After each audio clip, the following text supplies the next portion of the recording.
నార్కల్ జిల్లా తాడూరు మండలంలోని Manikanta cotton mill దగ్గర వడ్ల కొనుగోలులో రైతులు తీవ్ర ఇబ్బందులను ఎదుర్కొన్నారు. నార్కల్ నియోజకవర్గంలో కొనుగోలు కేంద్రంలో స్థానిక రైతులు ట్రాక్టర్లు దించకుండా అధికారులు పాలకులు తీవ్ర ఇబ్బందులకు గురి చేస్తున్నారని మాజీ ఎమ్మెల్యే మర్రి జనార్దన్ రెడ్డి మండిపడ్డారు. మంత్రి ఒత్తిడితో కొల్లాపూర్కు చెందిన దళారులు లారీలకు మాత్రమే ప్రాధాన్యం ఇస్తున్నారని ఆయన ఆరోపించారు. స్థానిక రైతులను పక్కన పెట్టడం అన్యాయమని ఆయన ప్రభుత్వం దళారుల వ్యవస్థకు మద్దతిస్తుందా అని ప్రశ్నించారు. రైతుల పంటలను వెంటనే కొనుగోలు చేయాలని, లేని పక్షంలో పెద్ద ఎత్తున ఆందోళన చేపడతామని హెచ్చరించారు. పంట కొత్తగా పండించిన 2016 నుంచి కూడా ధాన్యం అమ్ముతున్నారమ్మా. నీళ్ళు వచ్చినప్పటి నుంచి ఇలా కొత్తగా ఏం రాలేదు. ఒడ్లు తగ్గినాయి, మక్కలు పెరిగినాయి. ఎంత డిఫరెన్స్ మరి లారీ లోపలికి ఎట్లు వచ్చినాయి, ఏ విధంగా వచ్చినాయి మాట్లాడినాం సార్. డాక్టర్లు మధ్యాహ్నం వచ్చినాయి కదా, ఎట్లు వచ్చినాయి? ఇప్పుడు చెక్ చేసి పంపించినప్పుడు మరి వాళ్ళ అధికారులకు సహకరించి మీరు వచ్చి నిలబడడం సంతోషం బాగానే ఉంది, ఓకే బాగానే ఉంది. మేము ఉన్నప్పుడు ఇప్పుడు ఎస్ఐ రాలేదు, పోలీసు వాళ్ళు రాలేదు. మీరు వచ్చినాక పోలీసు వాళ్ళు వచ్చి నిలబడుతున్నారు. ఏమైనా మాట్లాడితే అయ్యే మీ మీద కేసులు పెడతారా అంటారు, రైతులను బెదిరిస్తారు. సంతోషం, ఎన్ని రోజులు పెడతారు పెట్టండి, నో ప్రాబ్లం. పెడితే 2 ఏళ్ళు పెడతారు, అంతకన్నా ఎక్కువ పెట్టరు కదా, పెట్టండి. కానీ ఇప్పుడు ఇక్కడ ఉన్నటువంటి రైతు ధాన్యాన్ని, ఆ రైతు పేరు ఎక్కడి నుంచి వచ్చిందో తీసుకోసారి ట్రక్ సీట్స్ మేము కూడా ట్రాక్టర్లను ఫస్ట్ దించాలని చెప్తాం సార్. అడ్డం రాకుండానే ఇప్పుడు భయపడతారా? భయపడతారా? మరి ఇక్కడ ఎమ్మెల్యే వేయండు,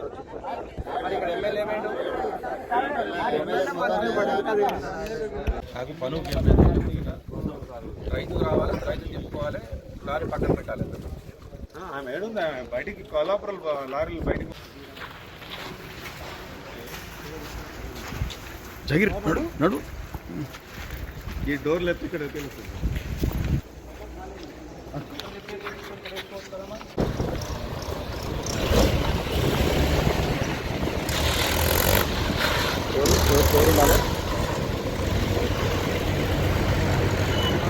డోరు నాకు పెట్టి కదా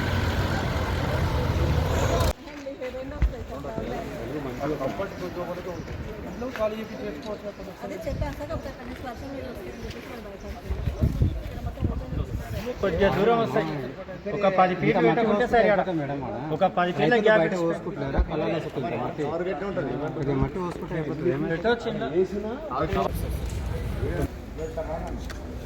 తెలంగాణ రాష్ట్రంలో ఉన్నటువంటి కాంగ్రెస్ ప్రభుత్వం పూర్తిగా విఫలమైంది. మాది రైతు ప్రభుత్వం, ప్రజాపాలన గొప్పలు చెప్పుకోవడానికే పనికొస్తుంది.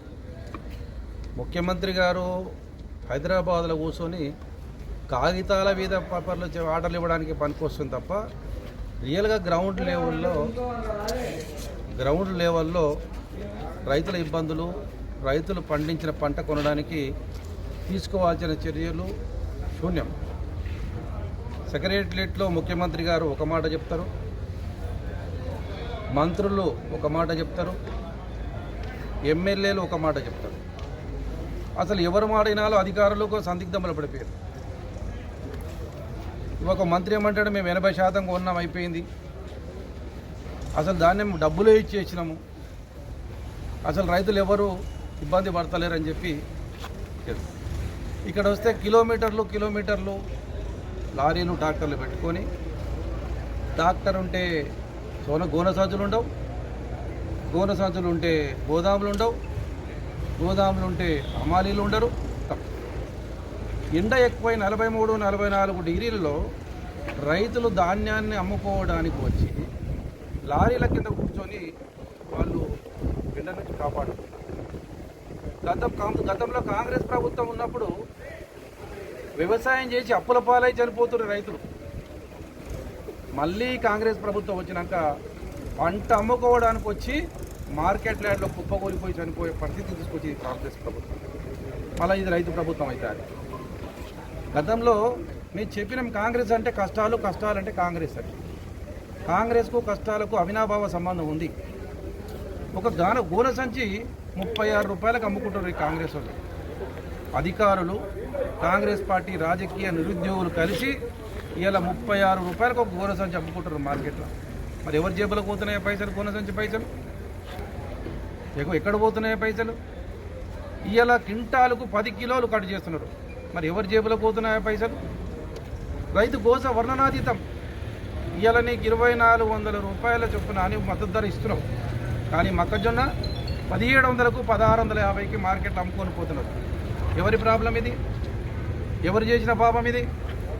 నువ్వు కరెక్ట్గా ఉంటే మొక్కజొన్న కొనుగోలు కేంద్రాలు ఏర్పాటు చేసినావు. రాజకీయం అంటారు, మీ చేత కాదు. మీ చేతగాని తనంతో మేము వచ్చి మీరు మాట్లాడరు, అధికారులతో మాట్లాడరు, యాక్షన్ తీసుకోరు. మేము వచ్చి మాట్లాడితే మళ్ళీ మా మీద రాజకీయం అంటారు.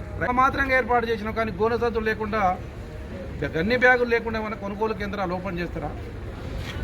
ఒక రాష్ట్ర ముఖ్యమంత్రి కానీ, ఒక రాష్ట్ర వ్యవసాయ శాఖ మంత్రి కానీ, స్థానికంగా ఉన్నటువంటి ఎమ్మెల్యే కానీ, స్థానికంగా ఉన్నటువంటి ఎమ్మెల్యే మొక్కజొన్న పంట రావడానికి 4 నెలలు టైం పడుతుంది కదా, మరి ఈ 4 నెలల్లో ఎన్ని లక్షల ఎకరాలు మొక్కజొన్న సాగైంది?